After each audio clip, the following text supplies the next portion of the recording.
Let's talk about this last full moon of the calendar year of 2024. It is not, of course, the last full moon of the zodiacal year, since the zodiacal year starts in March with the Aries ingress, but we'll get into that later. Hi, I'm Crystalline.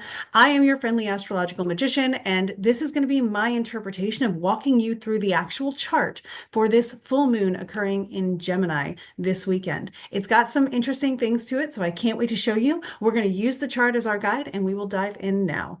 Okay, so what you see here is the chart for the full moon in Gemini. And we know this because if we clear some stuff out here, you will see the moon at 23 degrees and 52 minutes Gemini, directly across from the sun at 23 degrees and 52 minutes in Sagittarius. They are opposite each other, which means that astronomically, they are where the moon is on one side of the earth and the sun is on the other side of the earth, and it is giving a full ray of light to that moon, able to create a full glow on the part of the moon that we see. That is our full moon. As the moon goes around between us and the sun and all those things, we get different phases of the moon, and that's how it all works. It's really just simple astronomy that looks really cool in the sky, and we can use it for interpretation in astrology.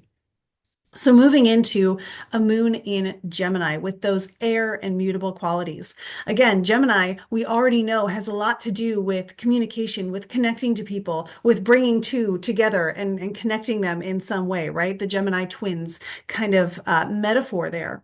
So thinking about how you're connecting with things, what your ideas are doing right now, how you're writing your ideas and expressing your ideas, connecting and communicating yourself to the external world, or even physically, how you are traveling and navigating from one place to another place. This is a full moon, so we've got the full potential of that energy there. There may be some things, especially if you check where Gemini is in your own astrology chart, you're going to want to look for the house number. So if you see where the moon is here in Gemini, it looks like that.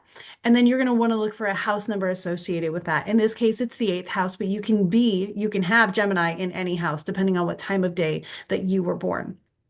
So check for that and then look up the themes of that house for you, and you'll notice that you find an even more narrowed down perspective for yourself. So in general, we're looking at the moon being in Gemini with Jupiter, who is also in Gemini.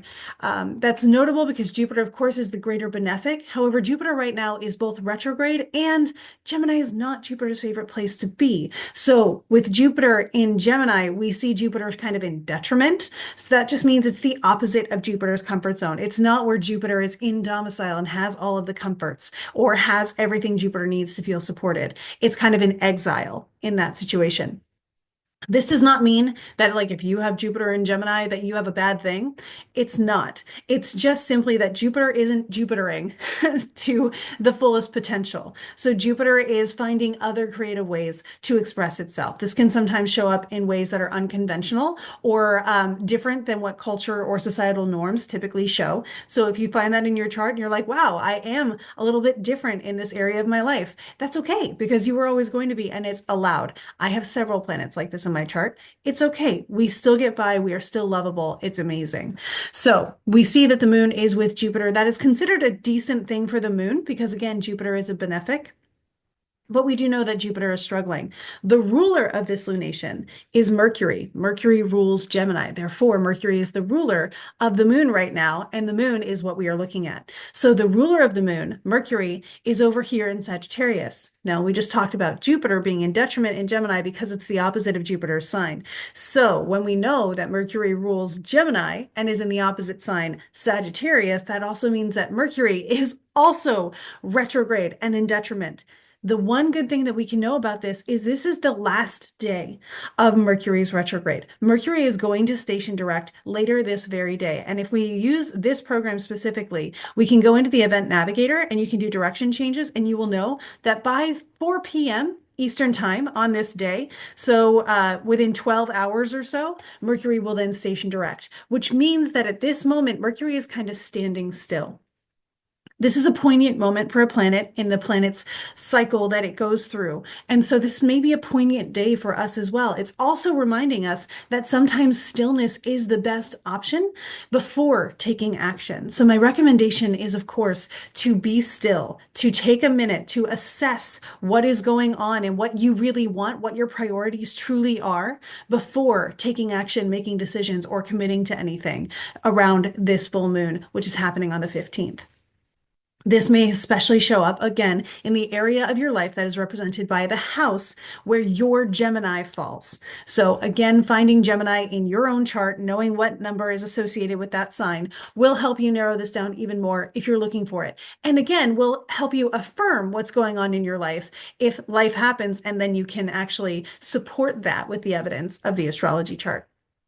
So that's kind of what we're looking at for this week, for this full moon. The affirmation that I am recommending is, I have plenty of time. Yes, you may feel rushed. Yes, you may want to give an answer right away. Yes, you may be in excitement, but it is equally okay to say, can I sleep on this? Can I get back to you in a few hours? Can I get back to you after the weekend? This is occurring on a Sunday, so hopefully anything that's coming up, you do have the ability to say, hey, it's a stressful or a busy time of year. Can I get back to you in a couple days when I can give you the strongest, most confident answer so that neither of us is left feeling unsupported or unstable in this decision? That is a benefit to the other person or to whatever else is going on, just as much as it is giving you the grace of time to discern your feelings, to go through those emotional waves, to feel neutral on a decision, whether it's neutral, yes, I'm confident this is good, or neutral, yeah, I don't think this is my thing. Either way, you deserve to be able to reach that place so that you can feel good about decisions you make. And I hope that you do. And I hope that this full moon brings all of the best things that it can bring for you.